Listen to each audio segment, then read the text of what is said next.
Because if you look at their 990s, they had millions of dollars. And so what's probably happened is they probably looked at the finances and said, I assume O'Keefe wasted all of them. We watched the fucking shit he did at CPAC. That was earlier this year.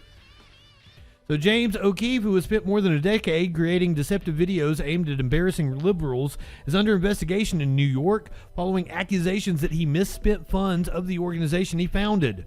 The tip of the spear. He's the front face, the front man of this organization. Never believe a guy when they say it's just the tip.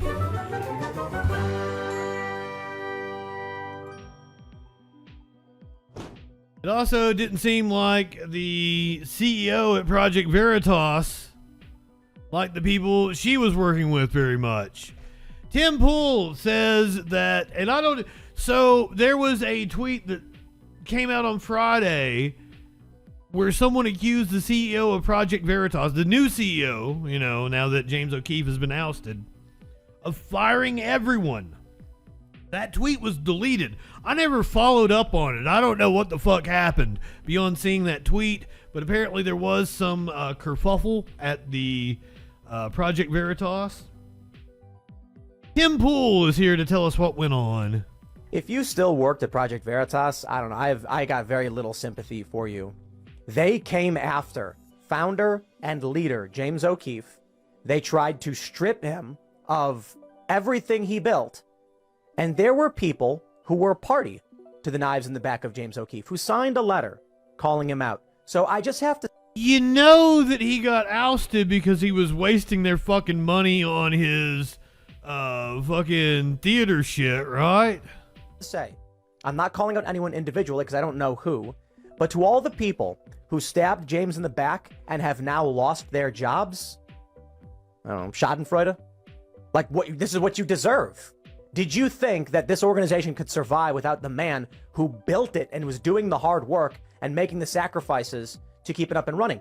These people firmly believed they were the ones doing sacrifices. Surprise, surprise. The moment you betray your leader, all the money's gone. They bring in a shark who then nukes you. Okay. Yeah, it's been a wild year. Do you guys remember that coup at Project Veritas? The thing that stands out to me the most is that letter that was signed by like 16 employees. They had all these, they said that James is a tyrant. He does all these terrible things. They had all these examples. One was that... And wasted fucking money.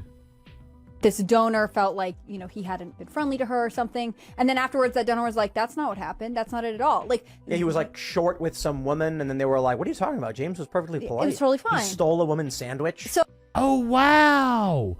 Wow, I didn't know this, Now that Tim Pool brings this up, let's get this story out here. Project Veritas founder is under investigation.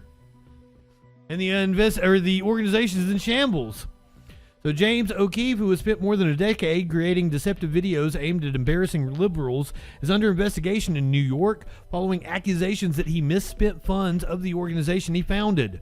While the details of the investigation, first reported on by The Nation, are not yet public, they could relate to O'Keefe's alleged use of donor funds for personal luxuries, including charter flights and limo services. In February, O'Keefe stepped down from his role as chairman and CEO amid concerns from the board about spending and complaints from staff about his leadership. O'Keefe left the organization in shambles last month. Former board member Matthew Tyrand resigned and threatened to air dirt on O'Keefe, publicly calling him a lying sack of shit and a fucking scumbag. Now, let me be perfectly clear. I would assume all of them are lying sacks of shit and fucking scumbags. How else would you end up at Project Veritas? When the program director at the first radio station I worked at, he had a saying, when you wallow in shit, you're gonna get it on you. O'Keefe has attempted to pin the blame for the company's irregular expenditures on Chief Financial Officer Tom O'Hara. O'Hara, according to the Nation's report, is the one feeding the Westchester County DA information on O'Keefe's misdeeds. One gets the sense, based on the Nation article, that these two men are litigating a personal feud. To top it off, the organization's new CEO, Hannah Giles, reportedly fired the entire staff last week, leaving only a skeleton crew of HR and a few fundraisers, according to Charlie Kirk. But don't expect the cultural impact of Project Veritas to disappear overnight. O'Keefe helped spread the notion that voter fraud was commonplace and easy to commit. People in several states are facing felony charges for their attempts to prove just that. So this group of people that said we can do it without him thought they could also hold on to the donors who were paying for James O'Keefe, Right. right? That organ. I mean, it was called Project Veritas, but it was James O'Keefe. Yeah. I mean, so the second he's gone. Wait, whoa. This is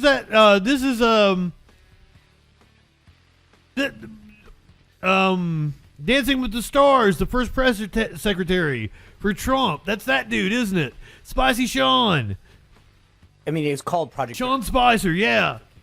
I mean, so the second he's gone, what are you donating to? I mean, it was his investigative journalism and tactics that people were watching. He was the face of it. The It second was his bullshit they were watching. I just don't understand what they thought would happen.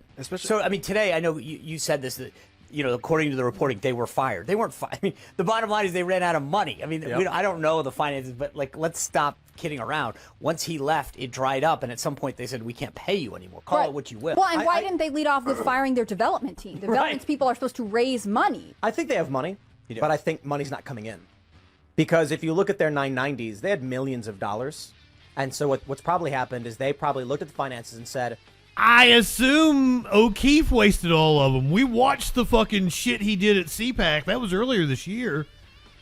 Come the fuck on, dude. That was like $1 million production.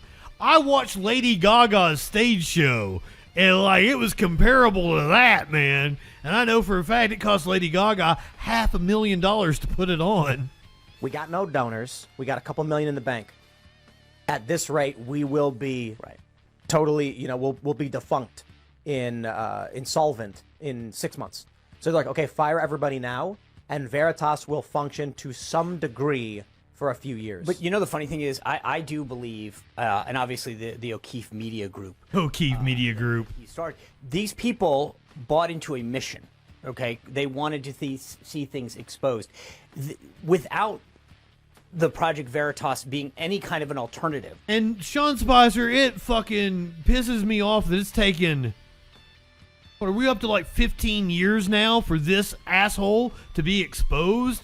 How was him breaking into Senator Landrieu's office not the end of this motherfucker? That was like 10 years ago, if not longer. How was that not the end of this motherfucker? How did he get, like, Republicans, man, right-wingers, you're all sleazy bastards. Which, right, now this is actually going to be a boon for him, I think, because they're going to go, okay, like, let's just go back to basics. I mean, maybe he stole someone's sandwich, but the bottom line is, but the point is, like, here's what we've invested in to begin with. Let's go back to the OG. Yeah, I think the employees actually that are getting fired might actually go work for O'Keefe Media Group, and it's like, no, they will. Is he going to have a back? They might want to go work for O'Keefe Media Group, but James, he's going to do his own little investigative journalism and be like, I have a video of you, a tweet from you, and an email from you, and you're not working for me. It reminds me of Alexander the Great when he was on campaign. His men just got to the point where they were fed up. We're like, we're leaving, and he was like, fine, leave. So they all, he gave a speech, and he was like, get out, go home, tell him you left me here. And then a couple days went by, and the men like realized what they'd done, and they went back to Alexander and begged to be let back because they were starving and lost. And maybe he gave this rousing speech, and they all realized like what they would really be leaving. And here's what I think. The speech is pretty incredible. And so I don't remember this story. All my brothers. This reminds me.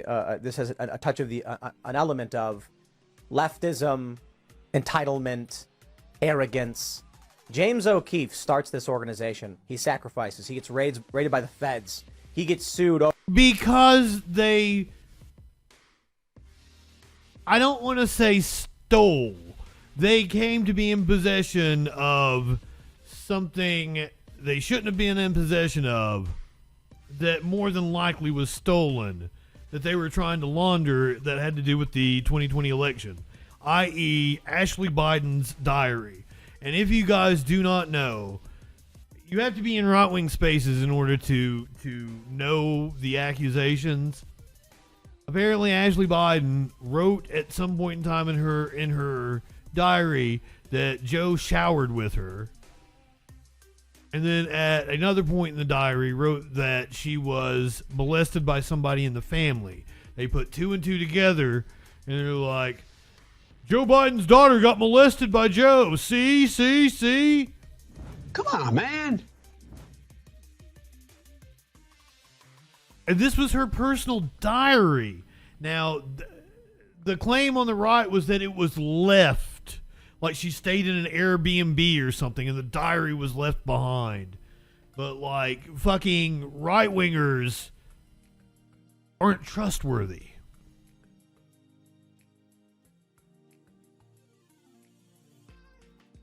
And they did their best to make that a thing during the election, and it never really caught on because it was very sleazy. But O'Keefe was the one who came to be in possession of it, and that's why he got raided by the feds. Over and over again, he's the tip of the spear. He's the front face, the front man of this organization. Never believe a guy when they say it's just the tip. Kind of an interesting moment on CBS over the weekend when they were... Oh, shut up. Shut up, Matt Walsh.